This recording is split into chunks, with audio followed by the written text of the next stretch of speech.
ನಮಸ್ಕಾರ, ನೀವು ನೋಡ್ತಾ ಇದ್ದೀರಾ ನ್ಯೂಸ್ ಫಸ್ಟ್ ಲೈವ್. ನಾನು ಸಬಾ ಹಕೀಂ. ಪ್ರಮುಖ ಸುದ್ದಿಗಳನ್ನ ನೋಡೋಣ. ಮೊದಲಿಗೆ ಹೆಡ್ಲೈನ್ಸ್. ಚನ್ನಪಟ್ಟಣದಲ್ಲಿ ಠಿಕಾಣಿ ಹೂಡಿರೋ ಡಿಕೆ ಶಿವಕುಮಾರ್.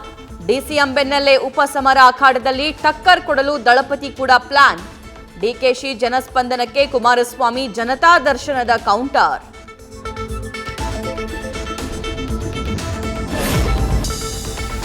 ದರ್ಶನ್ ಜೈಲಿಗೆ ಹೋದ ಕೆಲವೇ ದಿನಗಳಲ್ಲಿ ಹಲವರ ಭೇಟಿ. ಸಾಮಾನ್ಯ ಕೈದಿಗೊಂದು ನಟನಿಗೊಂದು ಕಾನೂನಾ?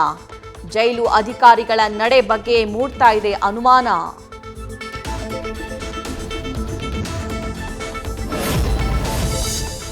ನಿಮಗೆ ನನ್ನ ಮಗ ಮೆಸೇಜ್ ಕಳಿಸಿದ್ರೆ ಪೊಲೀಸ್ ಕಂಪ್ಲೇಂಟ್ ಯಾಕೆ ಕೊಟ್ಟಿಲ್ಲ?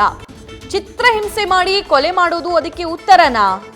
ನನಗೂ ಅಶ್ಲೀಲ ಸಂದೇಶ ಕಳಿಸಿದ್ದ ಎಂದಿದ್ದ ಕಿರುತೆರೆ ನಟಿ ವಿರುದ್ಧ ರೇಣುಕಾಸ್ವಾಮಿ ತಂದೆಯ ಆಕ್ರೋಶ.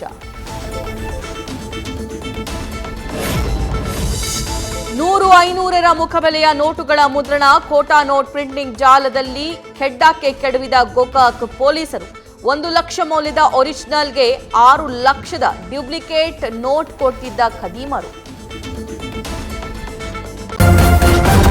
ನ್ಯೂಸ್ ಫಸ್ಟ್, ನಿರ್ಭೀತಿಯಿಂದ ನಿಮ್ಮ ಪರವಾಗಿ.